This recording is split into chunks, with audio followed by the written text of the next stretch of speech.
ہم آگے بڑھ رہے ہیں۔ ہجرت کو جو چوتھا سال ہے اس کو آپ یوں سمجھ لیے کہ تیسرے سال میں غزوہ احد ہوا، اور غزوہ احد کے اندر صورتحال کچھ یوں رہی کہ مسلمانوں کا کافی جانی نقصان ہوا، اور بظاہر جو مکے کے کفار تھے وہ فتح یاب ہو کر لوٹے۔ اس بات سے جتنے دشمنان اسلام تھے ان کو ہمت ملی، اور اب وہ یہ سوچنے لگے کہ اب ہم سب کسی نہ کسی طرح مسلمانوں کا خاتمہ کر سکتے ہیں۔ تو چوتھا جو سال ہے ہجرت کا وہ تقریباً اسی کیفیت میں گزرا کہ کبھی اس قبیلے کی طرف سے حملہ ہو رہا ہے تو وہاں سے دفاع ہے، کبھی فلاں قبیلے کی طرف سے حملہ ہو رہا ہے تو اس کے لیے دفاع کیا جا رہا ہے، کبھی لڑائی کی نوبت آئی، اور کبھی ایسا بھی ہوا کہ کفار نے لشکر تیار کیا، مدینے پہ حملہ آور ہونے کے لیے نکلے، ایک مقام پر جمع ہوئے، اور جیسے ہی رسول اللہ صلی اللہ علیہ وسلم کو پتا چلا کہ کفار لشکر لے کر مدینے پر حملہ آور ہونے والے ہیں، تو کیا ہوا؟ آپ صلی اللہ علیہ وسلم نے صحابہ کا لشکر تیار کیا، اور جب آپ مدینے سے نکلے تو حضور کی ہیبت اتنی تھی کہ کفار میدان چھوڑ کر بھاگ گئے، مقابلہ ہی نہیں ہوا۔ بس ان کو یہ پتا چلا کہ محمد صلی اللہ علیہ وسلم مقابلے کے لیے تشریف لا رہے ہیں تو وہ میدان چھوڑ کر بھاگ جایا کرتے تھے۔ آپ صلی اللہ علیہ وسلم نے فرمایا کہ اللہ نے مجھے 5 چیزیں ایسی عطا فرمائی جو مجھ سے پہلے کسی نبی کو نہیں ملی۔ ان میں سے ایک یہ بھی ہے کہ اللہ نے میرا رعب میرے دشمنوں پر 1 ماہ کی مسافت سے ڈال رکھا ہے، یعنی ابھی ہمارے اور دشمنوں کے درمیان 1 ماہ کی مسافت جتنا فاصلہ ہوگا، ہم یہاں سے نکلیں گے وہاں سے بھاگ جائیں گے۔ تو اکثر غزوات کے اندر ایسا بھی ہوا کہ جب کفار کو پتہ چلا کہ رسول اللہ صلی اللہ تعالی علیہ وسلم خود بنفس نفیس تشریف لے کر آ رہے ہیں تو وہ میدان چھوڑ کر بھاگنے لگے۔ حضرت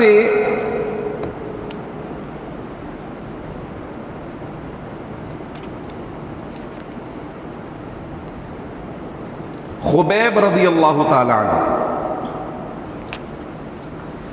ان کے حوالے سے میں عرض کرتا چلوں، چونکہ یہاں تھوڑی سی جو عشق و محبت کی کیفیت ہے اسے اگر ہم غالب رکھیں گے تو مزہ آئے گا۔ علمیت تو اپنی جگہ ہوتی ہے، علم میں وہ مزہ نہیں ہے جو عشق میں مزہ ہے، اور عشق کا مزہ اس وقت آتا ہے جب عاشقوں کی بات کی جاتی ہے۔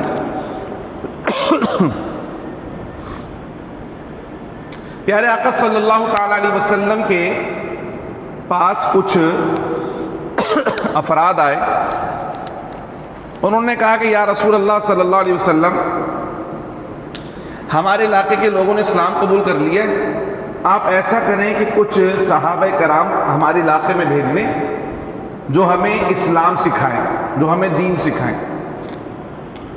آپ صلی اللہ تعالی علیہ وسلم نے 10 صحابہ کرام رضوان اللہ تعالی علیہ مجمعین ان کے ساتھ روانہ کر دیے۔ جب وہ مقام رجیع کے پاس پہنچے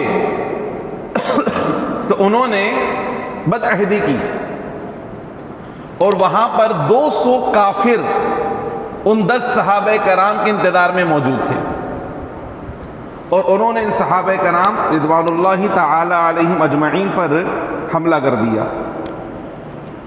ان میں سے 7 صحابہ کرام رضوان اللہ تعالی علیہم اجمعین جو ہے وہ موقع پر شہید ہو گئے لڑتے ہوئے۔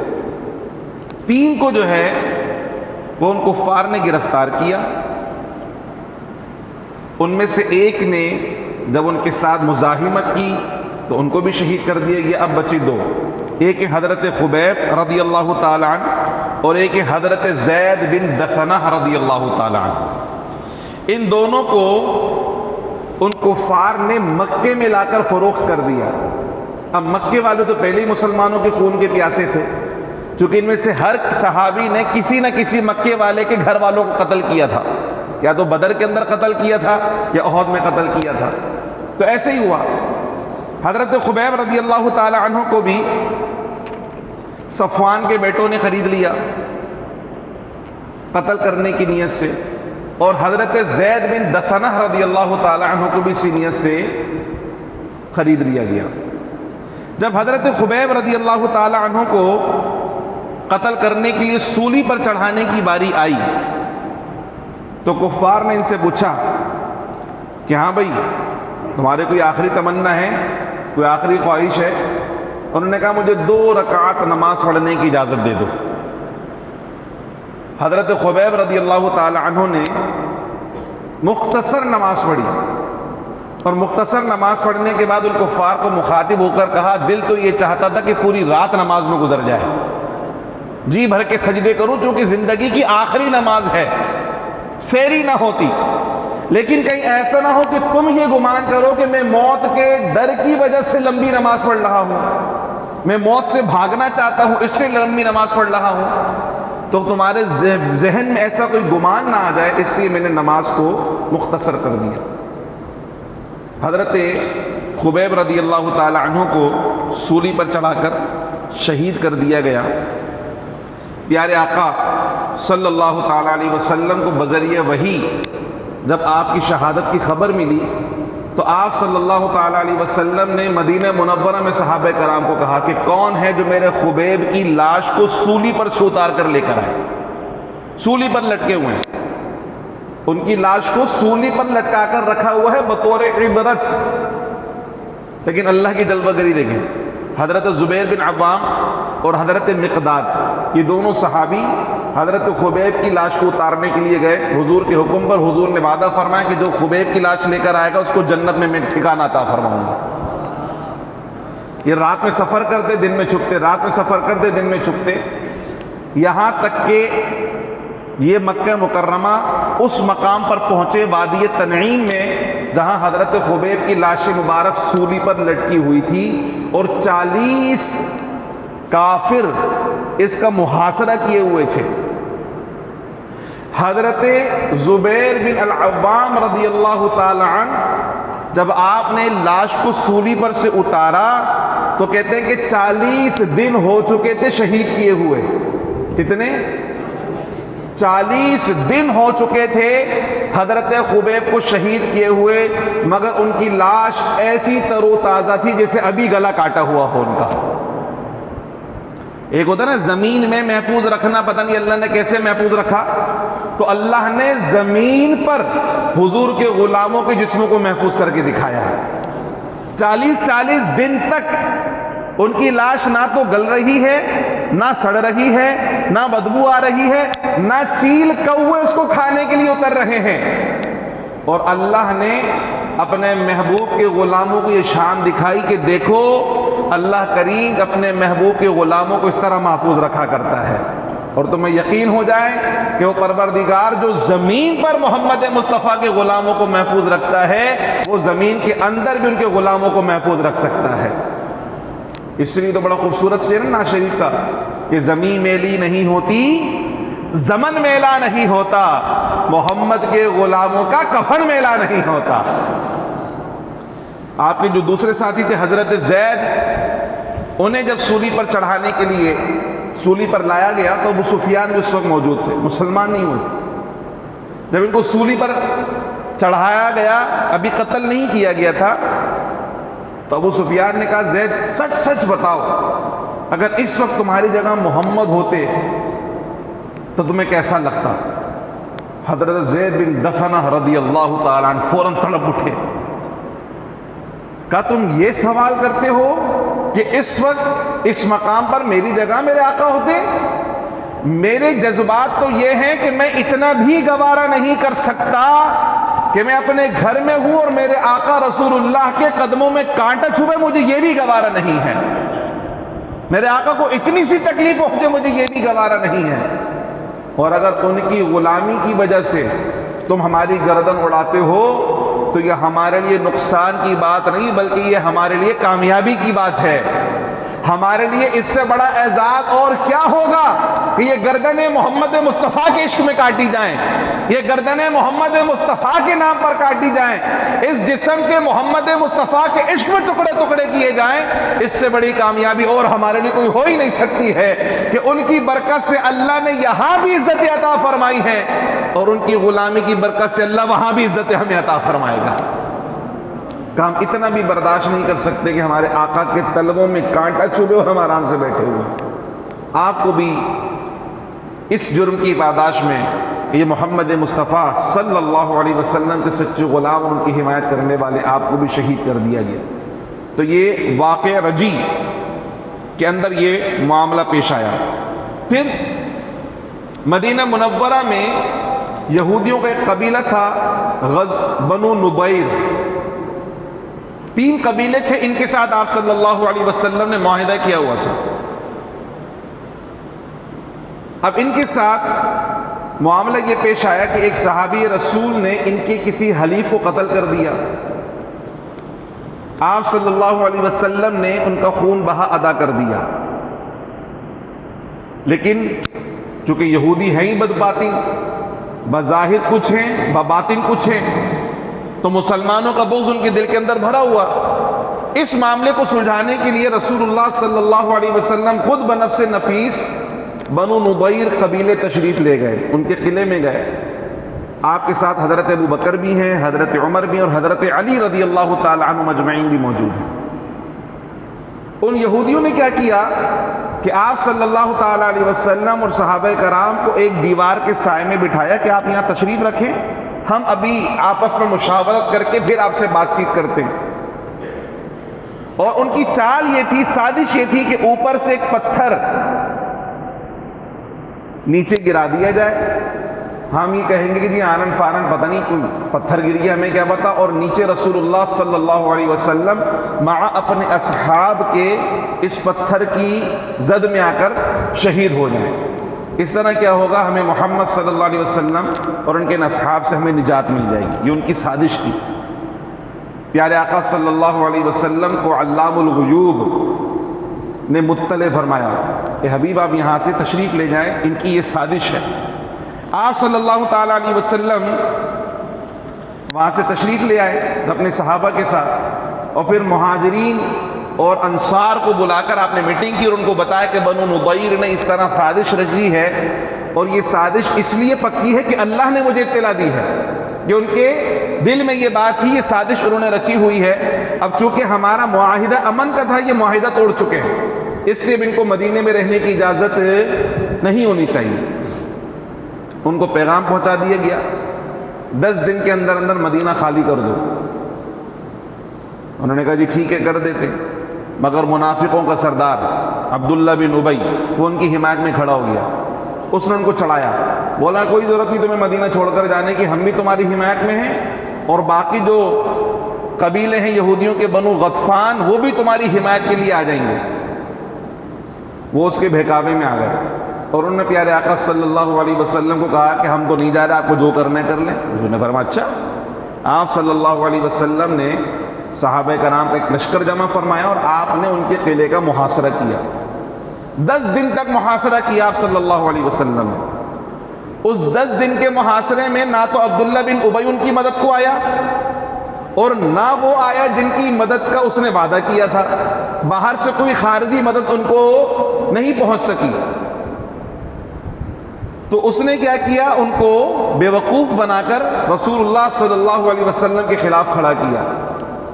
اب جب یہ 10 دن کا محاصرہ ہوا تو انہوں نے شکست قبول کر لی، اور آپ صلی اللہ علیہ وسلم سے کہا کہ یا رسول اللہ صلی اللہ علیہ وسلم آپ ہمیں مدینے سے جانے کی اجازت دیں، اس شرط پر کہ ہم جتنا ساز و سامان اونٹوں پر لاد کر لے جا سکتے ہیں وہ لادنے دیا جائے۔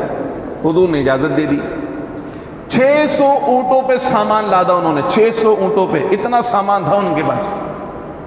600 اونٹوں پہ سامان لاد کر وہ مدینے سے چلے گئے۔ اب ان کے باغات بھی ہیں، ان کے گھر بھی ہیں، مکانات بھی ہیں، قلعے بھی، سب کچھ خالی ہیں۔ اس پہ کس کا حق بنتا ہے؟ اللہ سبحانہ و تعالیٰ نے قرآن مجید فرقان حمید میں اس کا مفصل بیان فرمایا کہ جنگ کیے بغیر اگر کوئی مال غنیمت ہاتھ آ جائے تو وہ سارا کا سارا اللہ اس کے رسول کا ہے۔ جنگ کرنے پر مال غنیمت ملے تو مجاہدین کا بھی حصہ ہے، لیکن جنگ کیے بغیر جب مال غنیمت مل جائے تو پھر وہ سارا کا سارا اللہ اس کے رسول کا ہے، وہ جس کو چاہیں جیسے چاہیں عطا کریں، تقسیم کریں۔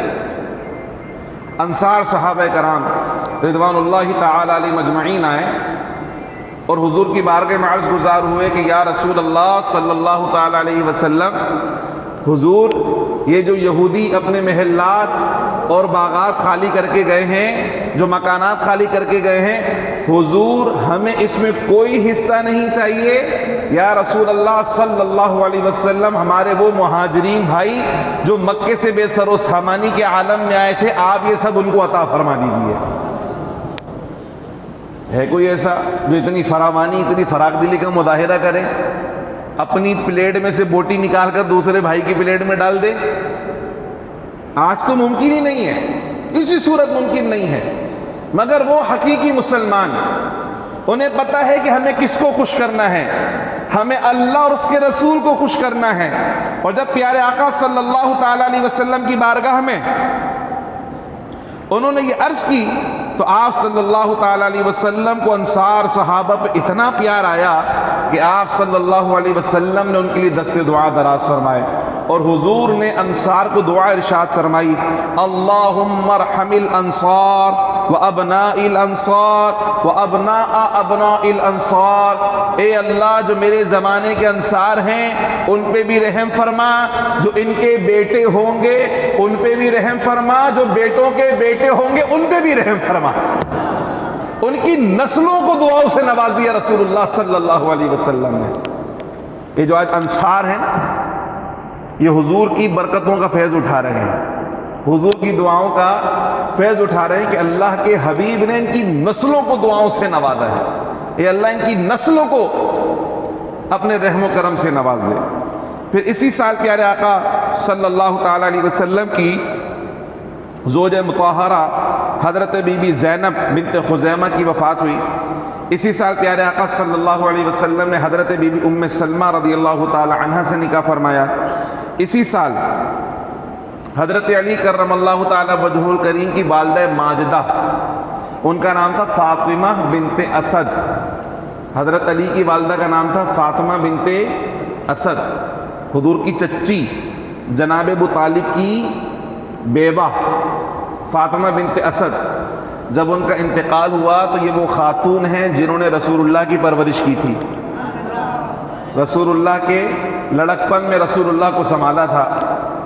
جب دادا کا بھی انتقال ہو گیا تو چچا کی پرورش میں آئے تھے، تو چچا کی اہلیہ فاطمہ بنت اسد۔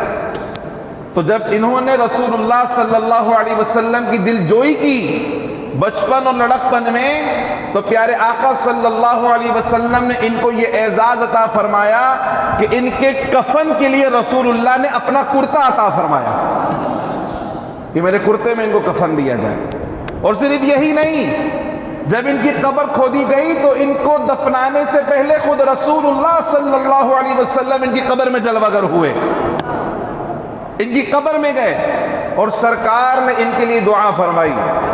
اور کیا دعا فرمائی ہے؟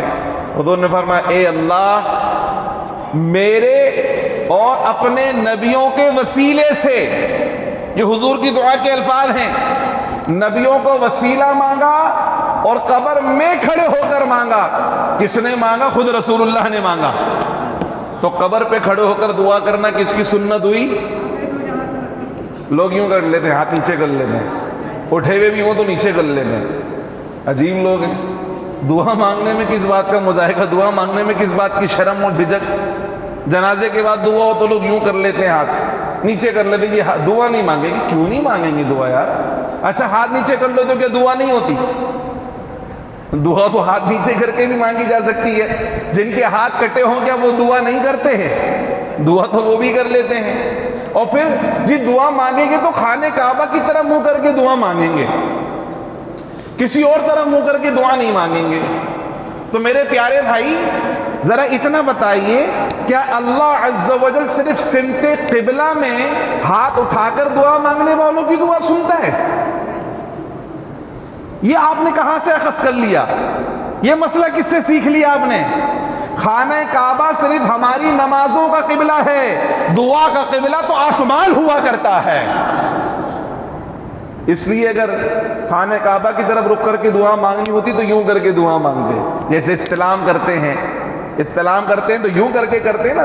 تو اگر خانہ کعبہ دعا کا قبلہ ہوتا تو یوں کر کے دعا مانگتے, دعا یوں کر کے مانگتے ہیں, ہتھیلی آسمانوں کی طرف ہوا کرتی ہیں, اس کا مطلب دعا کا قبلہ آسمان ہوتا ہے. یہ مشرق مغرب شمال جنوب یہ دعا کا قبلہ, اس لیے کسی بھی طرف منہ کر کے آپ ہاتھ اٹھا لیں آپ اللہ ہی سے مانگیں گے. آپ نے اللہ کو سمتوں کا مقید کر دیا, اللہ کو سمتوں کے اندر, جی فلاں سمت میں مانگا جائے گا تو جو اللہ سنے گا, اور فلاں سمت میں نہیں مانگیں گے تو اللہ نہیں سنے گا. یہ محض آپ کے ذہن کی اختراع ہے, شریعت میں ایسی کوئی پابندی نہیں. حضرت فاطمہ بنت اسد کے لیے دعا مانگی, اللہ میرے اور اپنے نبیوں کے وسیلے سے فاطمہ بنت اسد کی قبر کو کشادہ فرما دے, اور خود اپنے دست مبارک سے فاطمہ بنت اسد کو قبر میں اتارا, قبر میں خود بھی اترے اور اپنے ہاتھوں سے ان کو قبر میں اتارا. اور آپ صلی اللہ علیہ وسلم نے فرمایا کہ حضرت فاطمہ بنت اسد وہ واحد شخصیت ہیں جنہیں قبر نے نہیں دبایا, وگرنہ آج تک کوئی ایسا نہیں گزرا کہ اسے قبر میں ڈالا گیا ہو قبر نے دبایا نہ ہو. یہ واحد فاطمہ بنت اسد ہیں جنہیں قبر نے دبایا نہیں ہے. تو رسول اللہ نے ان کی دلجوئی کا اس طرح صلہ عطا فرمایا, اپنا کرتا عطا فرمایا, قبر میں کھڑے ہو کر دعائیں مانگی ہیں, اور اپنے ہاتھوں سے ان کو قبر میں اتار کر ان کی تدفین فرمائی. اور اسی سال سید الشہداء امام علی مقام امام حسین رضی اللہ تعالیٰ عنہ کی پیدائش بھی ہوئی 4 ہجری کے اندر. پھر آ جاتا ہے ہجرت کا 5واں سال. ہجرت کے 5ویں سال کے اندر بھی غزوات ہیں, اس کے علاوہ بھی اہم واقعات ہیں, لیکن ہم یہاں پر کلام کریں گے غزوہ خندق کے حوالے سے. اس کے علاوہ جو بیچ میں کچھ اور غزوات ہیں فی الحال ہم اس کو سکپ کر رہے ہیں. فی الحال ہم یہاں پر کلام کرنا چاہیں گے غزوہ خندق کے حوالے سے. اور اسی سال میں ایک اور اہم واقعہ ہے جسے واقعہ افک کہا جاتا ہے. اس واقعے میں حضرت ام المؤمنین سیدہ عائشہ صدیقہ رضی اللہ تعالی عنہا پر منافقین نے تہمت لگائی تھی, اور اس کی وجہ یہ بنی کہ آپ صلی اللہ علیہ وسلم کے ساتھ سیدہ ام المؤمنین حضرت عائشہ صدیقہ سفر میں تھیں, تو آپ ہودج بند, ایک ہودج ہوا کرتا تھا اس کے اندر ہوتی تھیں, اور صحابہ کرام اس کو اٹھا کر اونٹنی پر رکھ دیا کرتے تھے, اور جب اسٹے ہوتا تھا تو اونٹنی سے اتار کر اس کو نیچے رکھ دیا کرتے تھے. اس طرح آپ سفر کیا کرتی تھی.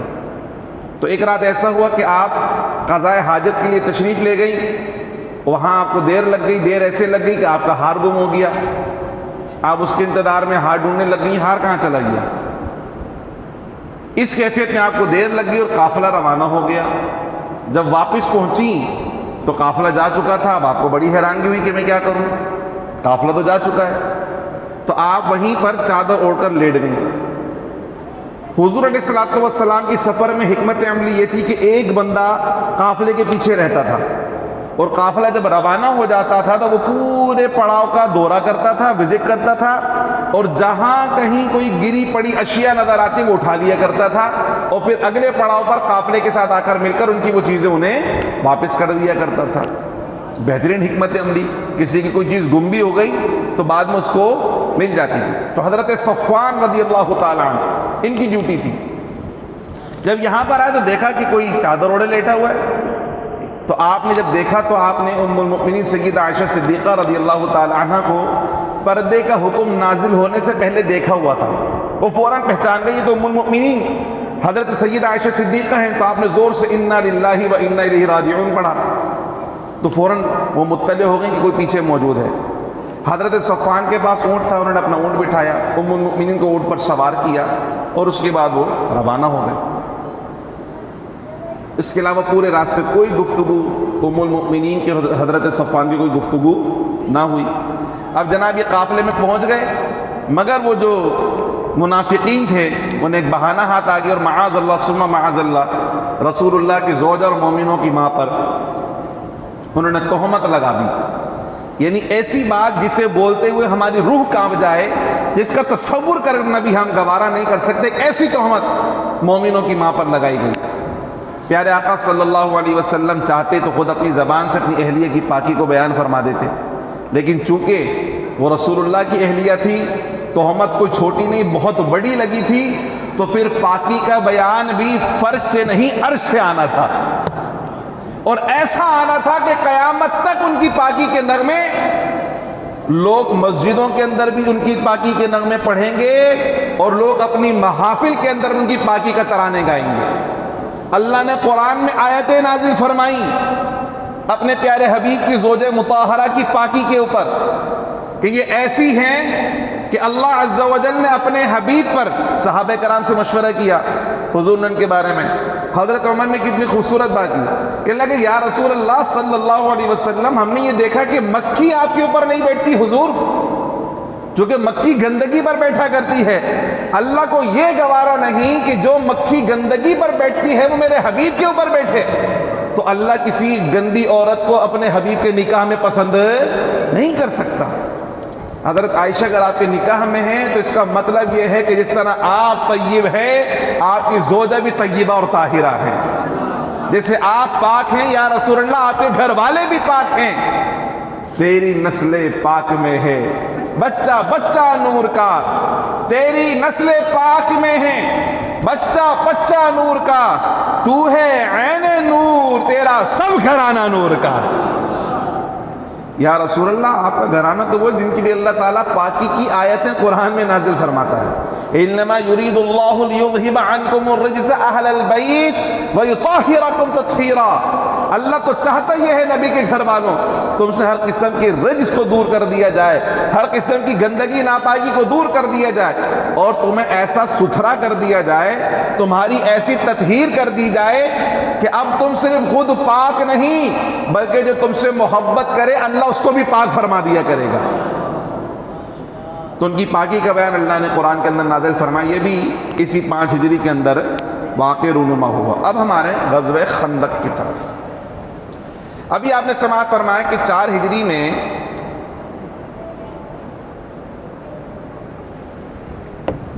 پیارے آقا صلی اللہ علیہ وسلم نے یہودیوں کے قبیلے بنو نضیر کو مدینے سے بے دخل کر دیا تھا۔ اب جب وہ گئے تو ان کے دل میں بغض تھا، آگ بھی لگی ہوئی تھی انتقام کی۔ انہوں نے کیا کیا کہ وہ خیبر کی طرف گئے، لیکن ساتھ میں خیبر میں شفٹ ہونے کے بعد مکے آئے، کچھ افراد کو اپنے مکے بھیجا اور مکے کے کافروں کے ساتھ مل کر میٹنگ کی کہ اگر ہم آپس میں اتحاد کر لیں اور مسلمانوں کے جتنے دشمن ہیں وہ ایک یونائٹڈ آرمی بنائیں، افواج مشترکہ، اقوام متحدہ کی افواج مشترکہ بنا لیں اور سب مل کر مسلمانوں پر یک بارگی حملہ کرتے ہیں، تو یقیناً مسلمانوں میں اتنی طاقت نہیں کہ ہمارے حملے کا زور برداشت کر سکیں، اور ہم انہیں بدترین شکست بھی دے دیں گے اور اس طرح مسلمانوں سے ہماری جان بھی چھوٹ جائے گی۔ انہوں نے بڑی پلاننگ کی، اس پلاننگ میں وہ کامیاب ہوئے اور قرب و جوار کے جتنے قبائل تھے وہ سارے کے سارے ان کے ساتھ ساز باز کے اندر مصروف ہو گئے، اور اس طرح تقریباً 12,000 کفار کا لشکر تیار ہو گیا۔ اتنا بڑا لشکر سرزمین عرب نے کبھی نہیں دیکھا تھا، 12,000 کفار کا لشکر۔ میں جب یہ سب بیان کر رہا ہوں نا تو میرے زمانے میں عصر حاضر بھی چل رہا ہے۔ میں نے ایک جملہ کہا تھا، شاید شبلی بھائی نے اس کو نوٹ کیا، باقی کسی نے نوٹ نہیں کیا۔ میں نے کہا جی اقوام متحدہ کی افواج مشترکہ، آج بھی مسلمانوں کے ساتھ یہی ہو رہا ہے۔ امریکہ اکیلے نہیں آ رہا، برطانیہ کے فوجی بھی، روس کے فوجی بھی، چین کے فوجی بھی، جاپان کے فوجی بھی، آسٹریلیا کے فوجی بھی، فرانس کے فوجی بھی، پورا عالم کفر مل کر مسلمانوں پہ حملہ کر رہا ہے۔ وہ کافر ہو کر متحد ہیں مسلمانوں کے خلاف، مگر ہم جو لا الہ الا اللہ محمد الرسول اللہ پر ایمان اور یقین رکھنے والے ہیں، ہم علاقوں میں بٹے ہوئے ہیں، ہم وطن میں بٹے ہوئے، ہم قوموں میں بٹے ہوئے، ہم لسانیت میں بٹے ہوئے، ہم عصبیت میں بٹے ہوئے، ہم خطوں میں تقسیم ہوئے پڑے ہیں، ہم اپنے مفادات میں اتنے گم ہو گئے ہیں کہ ہم کبھی متحد ہو ہی نہیں سکتے۔ افغانستان پہ حملہ ہو تو ہم بولتے ہیں جی افغانستان پہ حملہ ہوا، ہمارا کیا لینا دینا۔ عراق پہ حملہ ہوا جی، عراق پہ حملہ ہوا، ہمارا کیا لینا دینا؟ شام پہ حملہ ہوا جی، شام پہ ہوا، ہمارا کیا لینا دینا؟ ہر مسلم ملک، ہر اسلامی ملک وہ یہی کہہ رہا ہے جی ان پہ حملہ ہوا ہے، ہم پہ تھوڑی ہوا ہے، ہماری اپنی ٹیریٹری ہے، ہماری اپنی باؤنڈری ہے، ہماری اپنی سالمیت ہے، خود مختاری ہے، ہم بس اس کی حفاظت کریں گے۔ ہمیں کیوں دکھ پہنچے اور ہمیں کیا تکلیف ہوئی جی ہم فلاں کے بھٹے میں ٹانگ اڑائیں، فلاں کے بھٹے میں ٹانگ اڑائیں؟ حالانکہ رسول اللہ صلی اللہ علیہ وسلم کی حدیث کیا ہے؟ سرکار کا فرمان ہے مثل المؤمن کجسد واحد، مسلمانوں کی مثال کیسی ہے؟ ایک جسم کی مانند، مسلمانوں کی مثال ایک جسم کی مانند۔ فرمایا سر میں درد ہو نا پورا بدن اس تکلیف کو محسوس کرتا ہے، پاؤں میں کانٹا چبھے تو پورا بدن اس تکلیف کو چبھتا ہے، پاؤں میں کانٹا تو آنکھیں دکھتی ہیں اور آنسو نکلنا شروع ہو جاتے ہیں۔ آنکھیں یہ تو نہیں بولتی کہ پاؤں میں چبھا ہے میں کیوں رہوں، بول دینا چاہیے آنکھوں کو کہ پاؤں میں کانٹا چبھا ہے میں کیوں رہوں، پاؤں خود ہی رو لے، لیکن آنکھیں بھی ساتھ دیتی ہیں۔ حالانکہ اتنا لمبا فاصلہ ہے، بتاتی ہیں فاصلہ ضرور ہے مگر تعلق بڑا مضبوط ہے، دکھ محسوس کیا ہے، تکلیف محسوس کی ہے۔ کاش یہ مومن ایک جسم کی مانند ہو جائیں۔ آج ٹکڑے ٹکڑے ہوئے پڑے اس جسم کے، ٹکڑے ٹکڑے، اور ہر ٹکڑا بے حس ہو چکا ہے، بے حس اپنے مفادات کے سامنے۔ اس وقت بھی کفار نے یہی حکمت عملی اختیار کی اور پورا عالم کفر مجتمع ہو کر عالم اسلام کے خلاف صف بندی کر رہا تھا۔ رسول اللہ صلی اللہ علیہ وسلم کو جب خبر پہنچی تو آپ نے صحابہ کرام کے ساتھ مشورہ کیا۔ اب یہ حضور کی سنت ہے صحابہ سے مشورہ کرنا، حضور صحابہ کی تربیت کرتے ہیں، اس کو کہتے ہیں بڑا پن، کہ وہ دوسروں کو بڑا بنا رہے ہیں، حوصلہ دے رہے ہیں۔ اگر میں نہ ہوں اور میرے بعد اس طرح کے حالات آ جائیں تو تم کیا کرو گے، کس طرح نبرد آزما ہوگے؟ حضرت سلمان فارسی رضی اللہ تعالی عنہ جو کہ فارس سے ہجرت کر کے آئے تھے، آپ نے کہا کہ یا رسول اللہ صلی اللہ علیہ وسلم کھلے میدان میں نکل کر جنگ کرنا یہ مناسب نہیں ہوگا، ہمارے علاقے میں یہ اسٹریٹجی ہوتی ہے، یہ حکمت عملی ہوتی ہے کہ خندقیں کھود دی جاتی ہیں تاکہ دشمن کو اپنے علاقے سے دور رکھا جا سکے۔ پیارے آقا صلی اللہ علیہ وسلم کو ان کا یہ مشورہ بہت پسند آیا اور آپ صلی اللہ تعالیٰ علیہ وسلم نے 3000 صحابہ کرام رضوان اللہ تعالی علیہ مجمعین کا ایک گروپ تیار کیا اور آپ اس جگہ پر گئے جہاں آج مسجد جامع الخندق موجود ہے، جہاں مسجد علی، مسجد ابو بکر اور مسجد فتح، یہ 5 مساجد موجود ہیں۔ پیچھے پہاڑی تھی سلع پہاڑی، اس کو حضور نے پشت پہ رکھا اور اس کے سامنے کا جو علاقہ تھا آپ صلی اللہ علیہ وسلم اس کی حد بندی فرمائی اور 10 گز پر 10 صحابی مقرر فرما دیے۔ یہ ہے ٹیم مینجمنٹ رسول اللہ کی۔ آج HR پڑھ لیں مگر ٹیم مینجمنٹ نہیں آتی HR پڑھنے والوں کو، یہ رسول اللہ کی ٹیم مینجمنٹ تھی کہ یہ صحابہ کرام بھئی اتنا زمین کا ٹکڑا تمہارے حوالے، اتنا چوڑا اتنا گہرا کھودنا ہے بس تم نے، ایسا نہیں کہ پوری ٹیم کو پہلے یہاں لگا دوں پھر وہاں لگا دوں پھر وہاں لگا دوں، کام ہی نہ ہو سکے۔ حضور نے کام کو تقسیم فرمایا، افراد کو تقسیم فرمایا اور خود بنفس نفیس سرکار اس خندق کی کھودائی میں شریک رہے۔ کیفیت یہ ہے صحابہ کرام رضوان اللہ تعالی علیہ مجمعین اگر خندق کھود رہے ہیں تو رسول اللہ اپنے گھر میں آرام نہیں کر رہے، رسول اللہ بھی اپنے صحابہ کے ساتھ یہاں پر موجود ہیں۔ کھدائی کرتے کرتے چٹان آ گئی، صحابہ کرام نے بڑی کوشش کی مگر وہ چٹان نہیں ٹوٹ رہی۔ وہ حضور جانب عالم صلی اللہ علیہ وسلم کی بارگاہ میں آئے اور عرض کیا رسول اللہ صلی اللہ علیہ وسلم ایک چٹان آ گئی، بڑی کوشش کی حضور ٹوٹ نہیں رہی ہے۔ سرکار نے فرمایا اچھا۔ سرکار نے جب کدال ہاتھ میں لیا اور جب آپ وہاں تشریف لے گئے تو آپ صلی اللہ تعالیٰ علیہ وسلم نے جب پہلی ضرب لگائی تو اس چٹان سے شعاع نکلی، جس طرح لوہے کے ٹکرانے سے پتھر پہ، سنگلاخ پتھر پہ ٹکرائے تو چنگاری نکلتی ہے نا، اس طرح ایک شعاع نکلی جسے سیرت نگاروں نے نور سے تعبیر کیا، جو ان کی محبت ہے حضور کے لیے کہ نور والی سرکار سے نور ہی نکلے گا۔ جب وہ نور نکلا، وہ شعاع نکلی، تو آپ صلی اللہ علیہ وسلم نے فرمایا ملک یمن کی کنجیاں مجھے عطا کر دی گئیں۔ جب دوسری مرتبہ ضرب لگائی، پھر ایک روشنی نکلی، آپ صلی اللہ علیہ وسلم نے فرمایا کہ فارس کی کنجیاں مجھے عطا کر دی گئیں۔ اور جب تیسری ضرب فرمائی تو تیسری ضرب کے لگتے ہی وہ چٹان پاش پاش ہو گئی، اس سے جب نور نکلا تو سرکار نے فرمایا ملک شام کی کنجیاں اللہ نے مجھے عطا فرما دی ہیں۔ اب حضور اپنے صحابہ کا حوصلہ کیسے بڑھا رہے ہیں؟ اس وقت ہم ڈیفینسو پوزیشن میں ہیں، اپنے علاقے کی حفاظت کر رہے ہیں کہ 12,000 کفار کا لشکر ہم پہ حملہ آور ہونے والا ہے، اور ہمیں اپنے اہل خانہ کی، بیویوں، بچوں کی اور اپنے محلات کی حفاظت کرنی ہے۔ اس پریشانی کے عالم میں موجود ہیں، مگر میرے صحابہ اپنے حوصلے پست نہیں رکھنا۔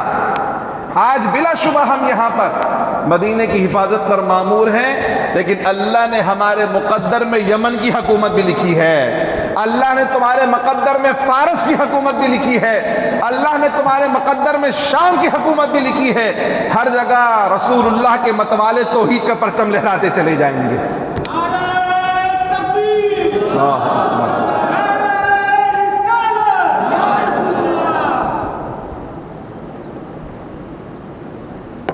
تو میرے صحابہ اپنے حوصلے پست نہیں رکھنا، اپنے حوصلے بلند رکھو۔ وقت کی بڑی بڑی سپر پاورز جس طرح آج میری 3 ضربوں سے یہ سنگلاخ چٹان پاش پاش ہو گئی، یہ وقت کی بڑی بڑی سپر پاورز بھی تمہارے نعرہ توحید سے اسی طرح پاش پاش ہو کر رہ جائیں گی۔ یہ سنگلاخ چٹانیں جب ہمارے جذبوں کے سامنے نہیں ٹک سکتی، تو یہ دنیا کی بڑی بڑی سپر پاورز بھی ہمارے جذبوں کے سامنے نہیں ٹک سکتی ہیں۔ اب صحابہ کرام حضور کی بارگاہ میں عرض گزار ہوئے کہ یا رسول اللہ صلی اللہ علیہ وسلم، وہ ہم سے شاید چٹان اس لیے نہیں ٹوٹ پائی کہ ہم تھوڑا سے کمزور ہو گئے تھے، حضور بہت شدید بھوک لگی ہوئی ہے، اور بھوک کا عالم یہ ہے اپنی کمیز اٹھا کے دیکھیں، یا رسول اللہ نے پیٹ پہ پتھر باندھے ہوئے ہیں، یعنی بھوک پہ جب پیٹ دکھتا ہے تو اس پیٹ کو بریانی سے نہیں بھرا، بلکہ پیٹ کے اوپر پتھر رکھ کر کپڑا باندھا ہوا ہے تاکہ پیٹ دبا رہے۔ پیٹ دبا رہے گا تو بھوک کی شدت کا احساس نہیں ہوگا۔ یا رسول اللہ پیٹ پہ پتھر بندھے ہوئے ہیں۔ پیارے آقا صلی اللہ علیہ وسلم نے بھی اپنی قمیص مبارک اٹھائی تو سرکار کے پیٹ پر 2 پتھر بندھے ہوئے تھے۔ یہ ہے اسوہ حسنہ۔ اے میرے غلاموں، اگر تم نے کھانا نہیں کھایا تو تمہارے آقا نے بھی کھانا نہیں کھایا ہے۔ تم تو اتنی بھوک برداشت کر رہے ہو کہ ایک پتھر باندھ کر تمہارا گزارا ہو رہا ہے، تمہارے آقا نے 2 پتھر پیٹ پر باندھے ہوئے ہیں۔ یہ ہے اصل حکمرانی، یہ اصل قیادت، یہ ہے اصل لیڈرشپ۔ انتہائی دباؤ کے ماحول کے اندر بھی اپنے لوگوں کو پس ہمت نہیں ہونے دینا، ان کے حوصلوں کو جوان رکھنا اور ان کے ساتھ ہر وقت گراؤنڈ کے اوپر موجود رہنا۔ جب پیارے آقا صلی اللہ علیہ وسلم اور صحابہ کرام کی کیفیت حضرت جابر نے دیکھی تو حضرت جابر رضی اللہ تعالی عنہ اپنے گھر پر گئے، اپنی اہلیہ سے کہا بھی کچھ کھانے کو ہے، کہ یہ بکری کا بچہ ہے اور یہ تھوڑا سا آٹا ہے، اس کے علاوہ وہ کچھ نہیں۔ میں نے کہا ٹھیک ہے، بکری کا بچہ ذبح کرو، اس کا سالن والن بناؤ، روٹی بناؤ، رسول اللہ صلی اللہ علیہ وسلم کئی دن سے بھوکے ہیں تو میں چاہتا ہوں کہ ہم حضور کو کھانا کھلا دیں۔ میں نے کہا ٹھیک ہے، جیسا تم بہتر سمجھو۔ بکری کا بچہ ذبح ہوا، بکری کے بچے کا سالن کتنا بنے گا؟ تھوڑا سا سالن، 2 صاع کے قریب گندم تھی، اس کی روٹی پک گئی، اور کہا کہ میں رسول اللہ کو بلا کر آتا ہوں۔ وہ گئے اور جا کر حضور کے کان میں کہا کہ یا رسول اللہ صلی اللہ علیہ وسلم، آپ کے لیے میں نے کھانے کا اہتمام کیا ہے، چند صحابہ کو جن کو آپ بہتر سمجھیں لے کر آ جائیں، میرے گھر میں ضیافت کا اہتمام۔ یہ بات حضور کے کان میں کہی اور حضور نے تمام صحابہ کے بیچ میں اعلان کر دیا، تمام صحابہ کو پکار کر کہا کہ بھی سنو سب لوگ، جابر نے تم سب کی دعوت کا اہتمام کیا، چلو سب جابر کے گھر چلتے ہیں۔ اور کوئی ہوتا وہ تو کہہ رہے نا کہ کچھ صحابہ کو بولتا صحابہ کو چھوڑو، میں تو کھا لوں پہلے پیٹ بھر کے، میرا پیٹ بھر جائے پھر بعد میں دوسروں کو دیکھیں گے، جو بچ جائے گا میرے گھر پہ بھیج دینا، میری گھر والی کھا لیں گی۔ آج تو یہ طریقہ ہے، ایسے ہی ہے نا۔ کون اپنے کارکنوں کو یاد رکھتا ہے؟ کسے اپنے کارکنوں کی فکر ہے؟ کسے اپنے والنٹیئرز کی فکر ہے؟ اور رسول اللہ صلی اللہ علیہ وسلم کے لیے کھانا تیار ہوا، حضور نے کہا میں اکیلے نہیں کھاؤں گا، جب ہم میدان میں ساتھ ہیں تو دسترخوان کے اوپر بھی ہم ساتھ ہوں گے۔ اب صحابہ کرام کا لشکر حضرت جابر کے گھر کی طرف رواں دوا ہے۔ حضرت جابر حیران و پریشان اپنے گھر پہنچے، اپنی اہلیہ سے کہا کہ رسول اللہ تو پورے لشکر کو ساتھ لے کر آ رہے ہیں، اب کیا ہوگا؟ ان کی اہلیہ بھی حضور علیہ السلام کی صحابیہ تھی، حضور کے عشق میں کندن ہوئی بھی تھی، کہنے کہ تم کیوں فکر کرتے ہو؟ ہم نے تو صرف رسول اللہ کو مہمان بنایا تھا، باقی وہ سارے رسول اللہ کے مہمان بن کر آ رہے ہیں۔ انہیں تو رسول اللہ نے دعوت دی ہے، ہم نے تھوڑی دعوت دی ہے۔ اب دعوت دینے والا جانے اور آنے والے مہمان جانے۔ رسول اللہ نے حضرت جابر سے کہا کہ بھائی جب تک میں نہ آؤں سالن کی دیگچی کو چولہے پر سے اتارنا نہیں، کھانا شروع نہیں کرنا، روٹی پکانا شروع نہیں کرنا۔ جب حضور آ گئے، آپ صلی اللہ علیہ وسلم نے سالن کی دیگچی کے اندر اپنا لعاب دہن ڈالا، جو آٹا تھا اس میں اپنا لعاب دہن ڈالا، اور پھر کہا جی کچھ انصار خواتین کو بلا لو، وہ روٹیاں پکانے میں ان کا ساتھ دیتی چلی جائیں، اور پھر فرمایا کہ جی یہ دیگچی چولہے پر سے اتارے نہیں، بس سالن نکال کے دیتے چلے جاؤ، تمہارا کام ہے صرف سالن نکال کے دینا اور روٹیاں پکا کے کھلاتے رہنا۔ 10 صحابہ کرام آ رہے ہیں، دسترخوان پہ بیٹھے ہیں، سب سیر ہو کر کھانا کھا رہے ہیں۔ تمام صحابہ کرام جب سیر ہو کر کھانا کھا چکے اور سب جب واپس چلے گئے، حضرت جابر فرماتے ہیں کہ جتنا سالن کھانا شروع کرنے سے پہلے دیگچی میں تھا اتنا ہی سالن واپس بچا ہوا ہے، ایک پیالہ سالن بھی ختم نہیں ہوا۔ یہ رسول اللہ صلی اللہ علیہ وسلم کی برکت تھی جو صحابہ لوٹا کرتے تھے، یہ حضور کی برکت تھی، اور حضور جانب عالم صلی اللہ علیہ وسلم نے اپنے عمل سے ظاہر فرمایا کہ محمد مصطفیٰ صلی اللہ علیہ وسلم اپنے صحابہ کی کتنی قدر کیا کرتے ہیں اور کتنی فکر کیا کرتے ہیں۔ اب جب یہ خندق تیار ہوئی، کفار جب آئے تو وہ سارے کے سارے حیران و پریشان ہو گئے، چونکہ مکے والے کافروں نے کبھی یہ جنگی حکمت عملی دیکھی ہی نہیں تھی، یہ خندقیں کیا ہوتی ہیں، وہ تو آئے تھے بس آئیں گے اور ٹوٹ پڑیں گے مدینے کے اوپر، مگر یہاں اللہ کے حکم سے ایک خندق تیار ہوئی بھی ہے، اور براہ راست دو بدو جنگ کا کوئی موقع نہیں آ پا رہا، تیر اندازی ہو رہی ہے۔ اس کے علاوہ عمر بن عبدود ایک مقام سے پھلانگ کر اس نے آنے کی کوشش کی، وہ آ گیا تو حضرت علی سے اس کا مقابلہ ہوا، اور حضرت علی نے جب اپنی ذوالفقار سے اس کے سر کو تن سے جدا کیا تو اس کے سارے ساتھی ڈر کر بھاگ گئے، پھر دوبارہ کوئی مقابلے کے لیے تیار نہیں ہوا۔ بنو قریظہ جو اس وقت حضور کے حلیف تھے اور مدینے کے اندر تھے، انہوں نے بدعہدی کی، مگر اللہ عز و جل نے ان کے شر سے اپنے حبیب صلی اللہ علیہ وسلم کو محفوظ رکھا۔ 1 مہینے تک یہ محاصرہ رہا، 1 مہینے تک، اور پوری غزوہ احزاب کے اوپر سورہ ہے، سورہ احزاب 21ویں سپارے میں اللہ نے قرآن پاک میں کفار کے جو لشکر کی منظر کشی فرمائی، اِذْ جَاءُوكُم مِّن فَوْقِكُم وَمِنْ أَسْفَلَ مِنْكُمْ وَإِذْ زَاغَتِ الْأَبْصَارُ وَبَلَغَتِ الْقُلُوبُ الْحَنَاجِرَ، کہا جب وہ لشکر کے لشکر تمہارے اوپر کی جانب سے بھی آ رہے تھے، نیچے کے علاقوں سے بھی لشکر کے لشکر امٹتے چلے آ رہے تھے، زاغت الابصار، تمہاری آنکھیں پھٹی ہوئی تھیں لشکروں کو دیکھ کر، اور تمہارے دل سینے میں نہیں تمہارے حلق میں دھڑک رہے تھے، بولتے نا دل حلق میں آ جانا، یہ قرآن کے اندر محاورہ استعمال ہوا، وَبَلَغَتِ الْقُلُوبُ الْحَنَاجِرَ، تمہارا دل حلق میں آ گیا تھا۔ یہ کیفیت تھی، اتنا بڑا لشکر پورے عرب نے کبھی نہیں دیکھا تھا، وہ مسلمانوں کو نیست و نابود کرنے آیا تھا، وہ مسلمان جن کے پاس کوئی ساز و سامان بھی نہیں تھا، اور بھوک کا عالم آپ ابھی سن چکے ہیں کہ کھانے پینے کو بھی کچھ نہیں تھا۔ 1 مہینے کا محاصرہ جب ہوا تو اللہ نے غیبی مدد بھیجی، اور اللہ عز و جل نے اپنے لشکروں میں سے ایک لشکر، ہوا کا لشکر بھیجا، اور ایسی ہوا چلی کہ ان کے جتنے خیمے تھے وہ اکھڑ گئے، جو بڑی بڑی دیگیں کھانے کی پک رہی تھی کفار کے خیموں، ساری دیگیں الٹ گئیں۔ اور چونکہ قحط کا زمانہ تھا تو سامان رسد ختم ہوتا جا رہا تھا۔ اللہ سبحانہ و تعالیٰ فرماتا ہے کہ ہم نے لڑنے والی جنگوں میں تمہیں وہ فتح عطا نہیں فرمائی جو ہم نے تمہیں غزوہ خندق میں عطا فرمائی ہے، اور ایسی فتح عطا فرمائی اس جنگ کے بعد کبھی بھی کفار مکہ مسلمانوں پہ حملہ کرنے کی ہمت نہیں کر سکے۔ اللہ اکبر، یا رسول اللہ صلی اللہ علیہ وسلم۔ کفار مکہ تو کیا، کوئی کافر اس میں اتنی ہمت ہی نہیں تھی کہ دوبارہ کبھی مدینے والوں کی طرح میلی آنکھ سے دیکھ سکے۔ اللہ عز و جل نے اس طرح مسلمانوں کو فتح و نصرت عطا فرمائی، ان کے دل میں ہیبت، ان کا سارے خیمے اڑ گئے، اور ابو سفیان جو اس پورے لشکر کا سپہ سالار، اس نے بولا بس اب ہم واپس جا رہے ہیں، ہمیں محاصرہ اٹھانے، بس وہ سارے کے سارے ناکام اور نامراد ہو کر واپس لوٹ گئے۔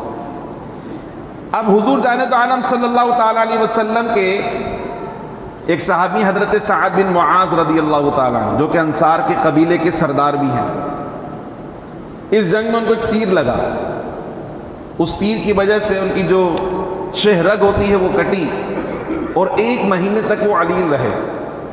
یا ان کا ذکر خاص طور پہ اس لیے کر رہا ہوں کہ آپ صلی اللہ تعالیٰ علیہ وسلم جب اس جنگ سے فارغ ہوئے اور واپس مدینے کی طرف آئے تو ظہر کی نماز کا وقت تھا، اور پھر آتی فوراً بنو قریظہ جنہوں نے وعدہ خلافی کی تھی، حضور نے ان کا محاصرہ کر لیا۔ یہ وہ یہودی قبیلہ جس نے بدعہدی کی اور کفار مکہ کا ساتھ دینے کے لیے رضامند ہو گیا تھا، تو حضور نے ان کا محاصرہ کر لیا۔ 1 مہینے تک ان کا محاصرہ ہوا، 1 مہینے تک۔ اس 1 مہینے کے محاصرے کے بعد کفار نے حضرت سعد بن معاذ کو اپنا حکم مانا، جی وہ فیصلہ جو کریں گے ہم تیار ہیں۔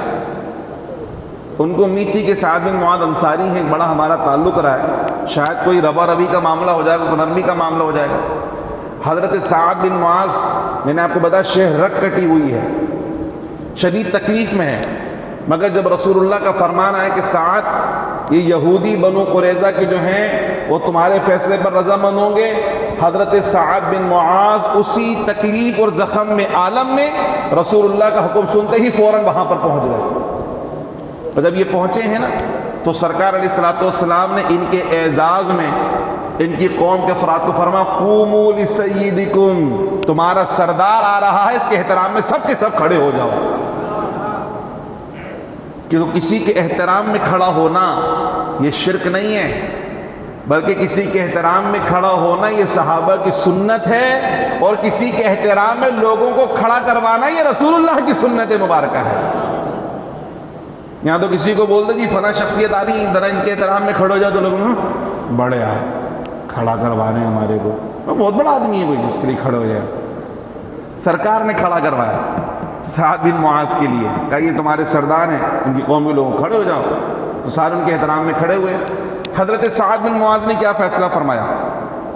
آپ نے فرمایا چونکہ انہوں نے بدعہدی کی ہے اس لیے ان کی سزا یہ ہے ان کے جتنے مرد ہیں وہ سب کے سب قتل کیے جائیں گے، جو عورتیں اور بچے ہیں وہ غلام بنائے جائیں گے، اور ان کا مال مال غنیمت ہوگا۔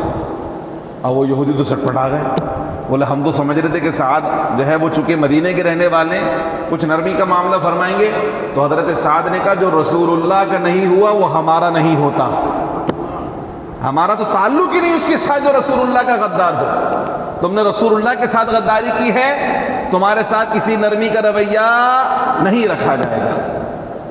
اس طرح بنو قریظہ کو بھی مدینہ منورہ سے بے دخل کر دیا گیا، اور یہودیوں کو جو تسلط تھا مدینہ منورہ پہ وہ ختم ہوا، اور اللہ عز و جل نے مسلمانوں کو مدینہ منورہ پر غلبہ عطا فرمایا۔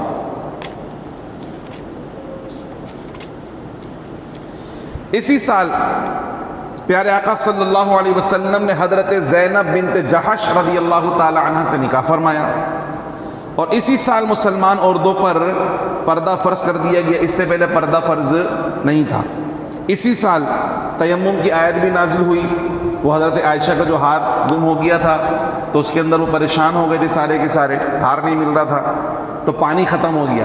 اب جب پانی ختم ہو گیا تو سب پریشان ہیں کہ پاکی کیسے حاصل کریں، پاکی کیسے حاصل کریں، اور سب حضرت ابوبکر صدیق کو بولنے تمہاری بچی کی وجہ سے ہوا ہے سب، یہ تمہاری لڑکی کی وجہ سے ہوا ہے کہ ہم سب کو اس نے پریشان کر دیا، ایک ہار نہیں سنبھالا گیا اس سے۔ ابوبکر صدیق ام المؤمنین سیدہ عائشہ صدیقہ کے پاس آئے، چونکہ ان کے دو والد تھے نا، غصے سے ان کو دیکھا اور ان کی جو کوکھ اس سائڈ پہ مطلب کونی ان کو ماری کہ تمہاری وجہ سے سارے مسلمان پریشان ہیں۔ اب اسی کیفیت میں تھے کہ اللہ نے اپنے حبیب صلی اللہ علیہ وسلم پہ تیمم کی آیتیں نازل فرما دی، اگر پانی نہ ملے تو مٹی کو اللہ نے تمہارے لیے پاکی حاصل کرنے کا ذریعہ بنا دیا ہے، مٹی پہ ہاتھ مار کر چہرے کا مسح کرو، مٹی پہ ہاتھ مار کر ہاتھوں کا مسح کر لو، تمہارا غسل بھی ہو جائے گا، تمہارا وضو بھی ہو جائے گا۔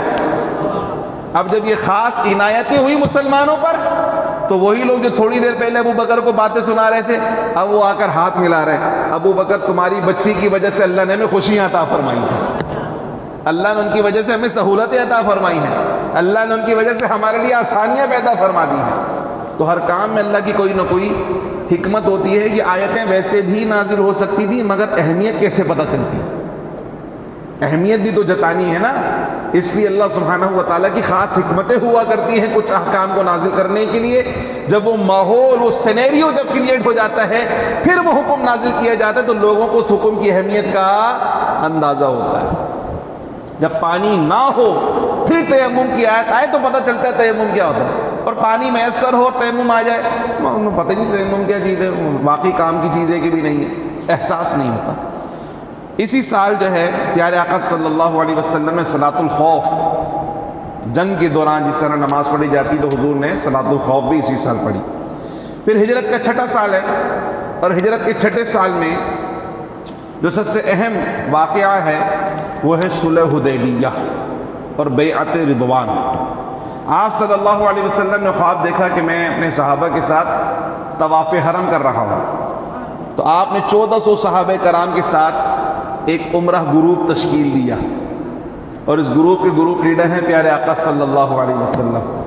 1400 صحابہ کرام احرام باندھے اور لبیک اللہم لبیک کی صدائیں بلند کرتے ہوئے حرم کعبہ کی طرف جا رہے ہیں کہ آج رسول اللہ کے ساتھ ہم نے کیا کرنا ہے؟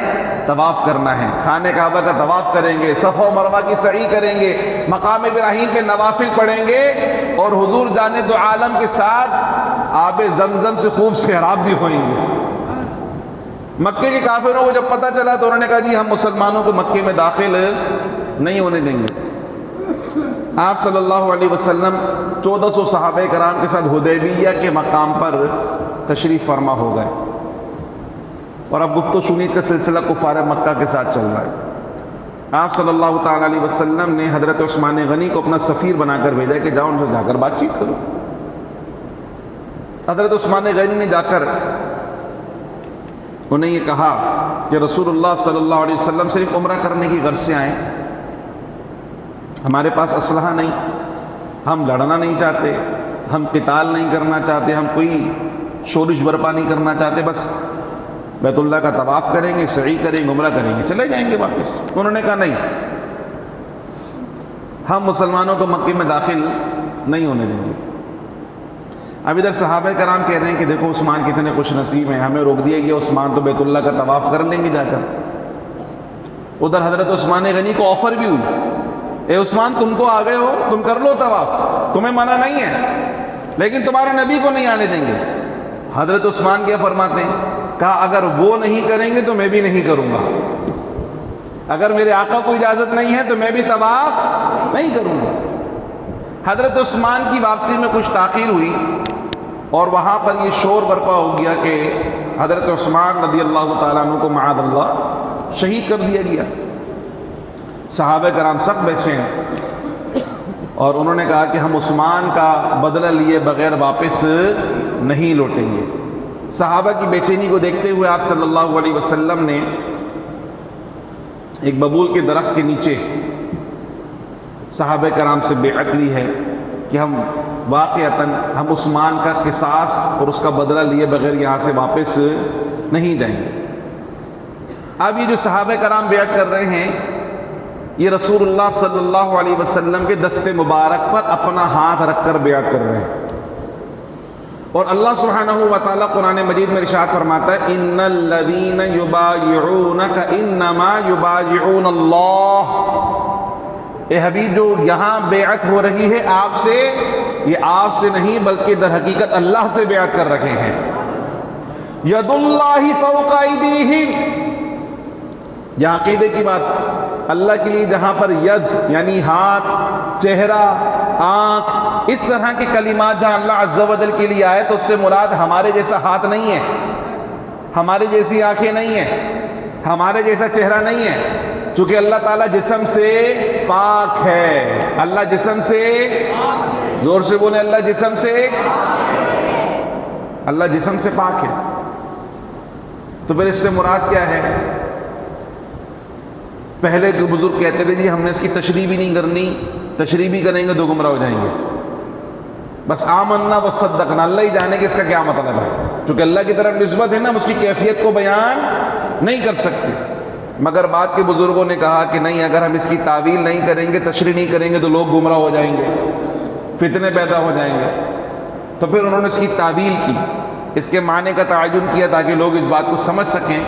تو ید اللہ فوق ایدیہم، اللہ کا ہاتھ ان کے اوپر ہے، ان کے ہاتھ کے اوپر ہے. تو فرمایا اللہ کی حمایت ان کے ساتھ ہے. ید کا معنی، ہاتھ کا معنی حمایت کے طور پر کیا گیا. اللہ کی حمایت ان کے ساتھ ہے.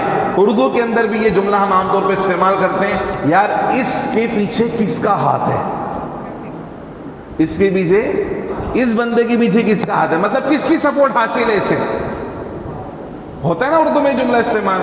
تو یہی محاورتاً اللہ پاک نے استعمال کیا کہ صحابہ کرام، اے رسول اللہ کے غلاموں، تمہیں پریشان ہونے کی ضرورت نہیں، اللہ کی حمایت تمہارے ساتھ ہے، اللہ کی سپورٹ تمہارے ساتھ ہے. جب سارے صحابہ بیعت لے چکے تو پھر رسول اللہ صلی اللہ علیہ وسلم نے فرمایا یہ میرا ہاتھ، یہ میرے عثمان کا ہاتھ ہے. اور حضور نے اپنے ہاتھ کو حضرت عثمان کا ہاتھ قرار دے کر کہا میں عثمان کی طرف سے بیعت کرتا ہوں. یا حضور نے اپنے علم کی بھی وضاحت فرما دی، یہ جو بیعت لی ہے وہ اس وجہ سے نہیں کہ مجھے نہیں پتا عثمان زندہ ہے کہ شہید ہو گیا. بیعت اس لیے لی تھی کہ تم سب کی تسلی ہو جائے، اور تمہاری تسلی کروانے کے بعد تمہیں بتا رہا ہوں کہ مجھے پتا ہے میرا عثمان زندہ ہے، اس کی طرف سے میں بیعت کر رہا ہوں. یہ شرف صرف حضرت عثمان کو ملا کہ حضور نے اپنا ہاتھ کو عثمان کا ہاتھ قرار دیا. یہاں پر ایک اور بات ہوئی کہ چونکہ اس جگہ پر صحابہ کرام کو زیادہ دیر تو رکنا نہیں تھا.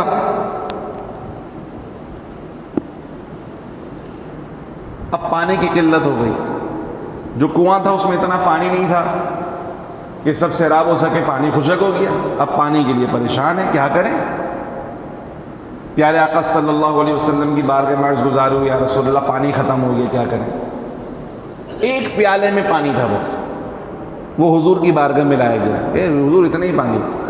آپ صلی اللہ تعالی علیہ وسلم نے اپنا دست مبارک اس پیالے کے اندر ڈالا، اللہ نے حضور کی انگلیوں سے پانی کے چشمے جاری فرما دیے.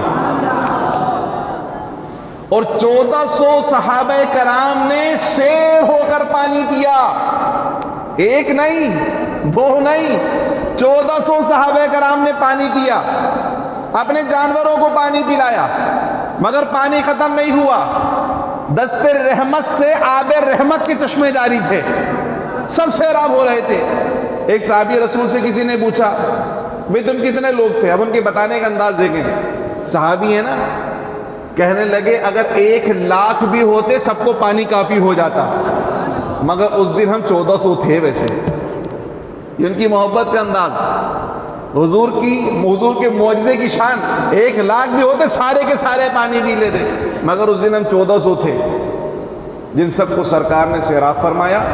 اور پھر سیراب کرنے کے بعد حضور علیہ الصلوۃ والسلام نے اس میں سے پانی لیا، اور کلی اس کنویں کے اندر کی جو خشک ہو چکا تھا، حضور کی کلی کرنے کی برکت سے وہ بھی لبالب بھر گیا، اور صحابہ کرام اس سے سیراب ہوئے. یہاں پر کفار کی طرف سے عروہ بن مسعود ثقفی آیا گفتگو کرنے کے لیے. جو گفتگو ہوئی ہم فی الحال اس کی ڈیٹیل کی طرف نہیں جا رہے، لیکن جب وہ گفتگو کر گیا تو اس نے جا کر مکے والوں کو جو بات کہی وہ سننے کے لائق ہے۔ عروہ بن مسعود ثقفی مسلمان نہیں ہوئے اس وقت، کافروں کی طرف سے آئے تھے ان کی نمائندہ بن کر، لیکن جب واپس پہنچے نا مکے والوں کے پاس تو کہنے لگے اے اہل مکہ، تم مجھے جانتے ہو کہ میں کتنا زیرک، دانا، عقل مند اور سمجھدار ہوں، اور میں نے حبشہ کا دربار بھی دیکھا، نجاشی کا دربار بھی دیکھا، شاہ روم کا دربار بھی دیکھا ہے، اور میں نے فارس کے بادشاہ کا دربار بھی دیکھا ہے۔ بڑے بڑے بادشاہوں کے دربار میں گیا ہوں، ان کے درباروں کی شان و شوکت دیکھی ہے، ان کے مصاحبین کو دیکھا، ان کے وزراء کو دیکھا، ان کی سپاہیوں کو دیکھا، ان کے درباریوں کو دیکھا ہے، لیکن خدا کی قسم جتنی تعظیم محمد کے صحابی محمد کی کیا کرتے ہیں، کسی بادشاہ کے مصاحب اس کی اتنی تعظیم نہیں کیا کرتے ہیں صلی اللہ تعالی علیہ وسلم۔ کیسی تعظیم، ڈیٹیل بھی بیان فرمائی۔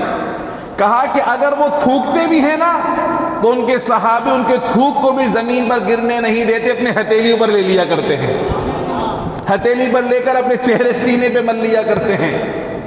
جب وہ پانی کرتے، وضو کرتے ہیں، ان کے وضو کا بچا ہوا پانی لینے کے لیے صحابہ ایسے دوڑتے ہیں، یوں لگتا ہے کہ ابھی ان میں جنگ چھڑ جائے گی، ابھی لڑ پڑیں گے۔ ہر کوئی حضور کے وضو کا بچا ہوا پانی لینے کے لیے کوشش کرتا ہے، جس کو ملتا ہے وہ تو خوش نصیب، جس کو نہیں ملتا وہ اس صحابی کا ہاتھ اپنے چہرے پر مر لیتا ہے جس کا ہاتھ وضو کے پانی سے تر ہوا ہوتا ہے، اس کے لیے بھی فخر محسوس کیا کرتا ہے۔ اور کہا کہ جب وہ گفتگو کرتے ہیں تو وہاں ایسا سکوت ہوتا ہے اور ایسے سر جھکے ہوئے ہوتے ہیں جیسے ان کے سروں پر پرندے بیٹھے ہوئے ہیں، اور جب وہ کسی کو آواز لگاتے ہیں تو کسی کی مجال نہیں، وہ آنکھ اٹھا کر اپنے آقا کی طرف دیکھ لے، نگاہ بھر کر اپنے آقا کے چہرے کو دیکھ لے، وہ سارے کی سارے نگاہیں جھکائے ان کے سامنے کھڑے رہتے ہیں۔ اے اہل مکہ، جو شان میں نے محمد مصطفیٰ کی دیکھی اور جو تعظیم میں نے صحابہ کو ان کی کرتے ہوئے دیکھا، ایسی تعظیم میں نے کسی دربار میں نہیں دیکھی ہے۔ میرا مشورہ یہ ہے کہ ان کے ساتھ لڑنا نہیں، امن کا معاہدہ کر لو، جنگ بندی کر لو، لڑنا نہیں۔ خیر، مسلمانوں کا معاہدہ ہوا، سہیل ان کی طرف سے آئے جنہوں نے معاہدہ کیا۔ اس معاہدے کی شقیں کیا تھے صرف وہ میں آپ سے عرض کرتا ہوں، پھر ہم اس کو وائنڈ اپ کرتے ہیں چونکہ وقت ہمارا ہو رہا ہے، انشاءاللہ پھر آگے ہم کل اس کو بیان کریں گے۔ شق یہ تھی کہ مسلمان اس سال بغیر عمرہ ادا کیے واپس چلے جائیں گے، اس سال عمرہ نہیں کریں گے، اگلے سال آئیں گے عمرہ کرنے کے لیے اور صرف 3 دن مکے میں ٹھہریں گے، پھر واپس چلے جائیں گے، 3 دن سے زیادہ رکنے کی اجازت نہیں۔ تلوار کے سوا کوئی دوسرا ہتھیار لے کر، اور تلوار بھی نیام کے اندر رکھ کر تھیلے کے اندر ہوگی، بندھی بھی نہیں ہوگی، تلوار نیام کے اندر اور وہ کس میں، کپڑے کے تھیلے کے اندر۔ مکے میں جو مسلمان پہلے سے مقیم ہیں ان میں سے کسی کو اپنے ساتھ لے کر نہیں جائیں گے، اور مسلمانوں میں سے اگر کوئی مکے چلا جائے تو اس کو ہمارے پاس واپس بھیج دیں گے، اسے روکنے کی اجازت۔ اور مدینے سے کوئی شخص اگر مکے میں آ کر رہنا چاہے تو ہم اسے واپس نہیں کریں گے۔ اور قبائل عرب کو یہ اختیار ہوگا کہ وہ فریقین میں سے جس کے ساتھ چاہیں دوستی کا معاہدہ کر لیں، چاہیں تو مسلمانوں کے ساتھ یا کفار و مکہ کے ساتھ۔ اب یہ جو شرطیں تھیں نا، یہ شرطیں اتنی سخت تھیں کہ مسلمانوں کے لیے برداشت کرنا ممکن نہیں تھا، لیکن پیارے آقا صلی اللہ علیہ وسلم نے تمام شرطیں منظور کر لیں۔ حضرت عمر فاروق جیسے صحابی انہیں جلال آ گیا، اور آپ نے حضور سے کچھ سوالات بھی کی جس پر پوری زندگی بھر پچھتاتے رہے کہ مجھے حضور سے گفتگو نہیں کرنی چاہیے۔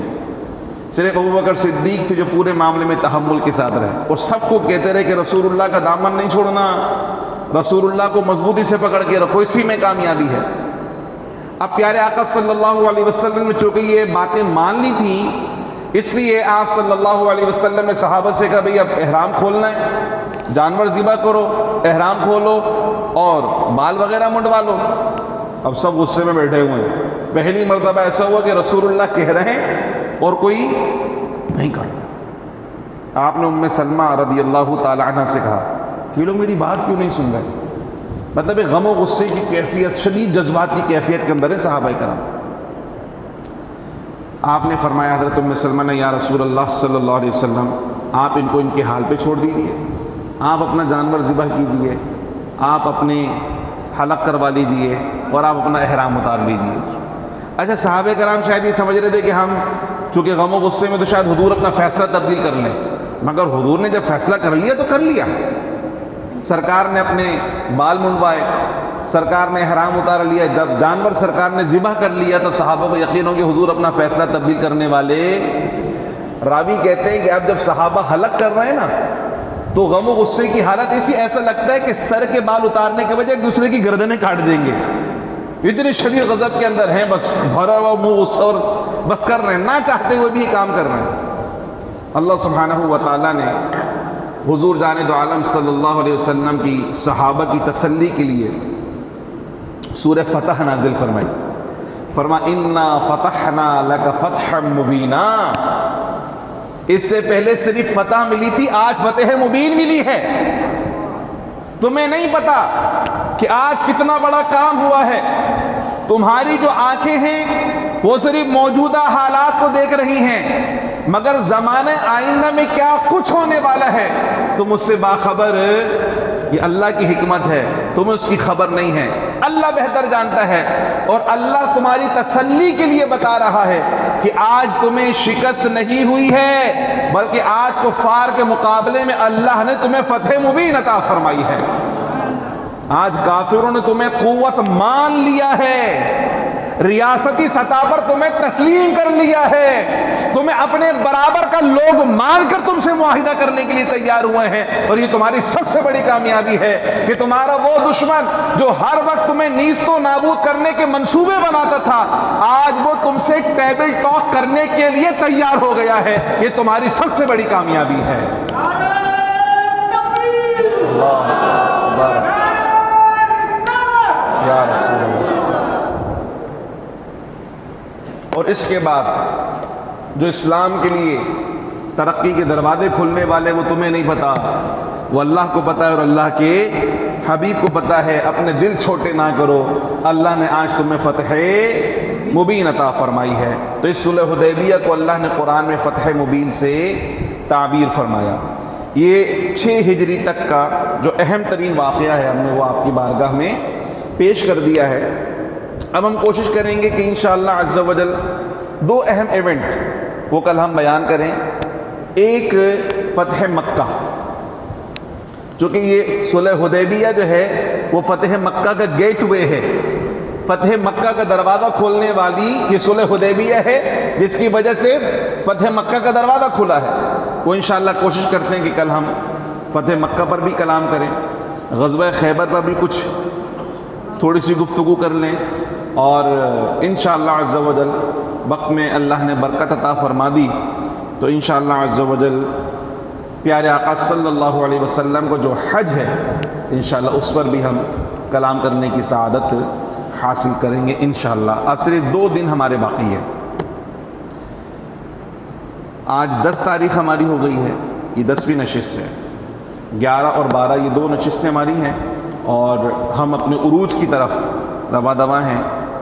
پیارے آقا صلی اللہ علیہ وسلم کی تبلیغی مساعی اور جد و جہد بام عروج کی جانب ہیں، اور وہ جو عظیم مشن جو میں نے آپ سے کہا تھا جس کے لیے رسول اللہ آئے، هو الذي ارسل رسوله بالهدى ودين الحق ليظهره على الدين كله، دین کو غالب کرنا۔ اب وہ غلبہ دین اب آپ کو نظر آئے گا کہ کس طرح رسول اللہ نے مکے سے اور مدینے سے کفار کا خاتمہ کیا ہے، اور کس طرح اللہ کے دین کو غالب کر کر دکھایا ہے۔ اللہ کریم آپ کے ذوق اور شوق میں برکتیں عطا فرمائے۔ کل کی جو نشست ہے یقیناً وہ بھی اہمیت کی حامل ہے، اس میں بھی ضرور شریک ہوں، اور انشاءاللہ پرسوں بروز اتوار صبح 10 بجے جلوس صبح بہارا یہاں سے روانہ ہوگا۔ کوشش کریں کہ 10 بجے سے پہلے یہاں پر تشریف لے آئیں تاکہ ہم وقت پہ یہاں سے روانہ ہو سکیں۔ اچھا، یہ بھی میں آپ سے عرض کرتا چلوں، میں جتانے کی بات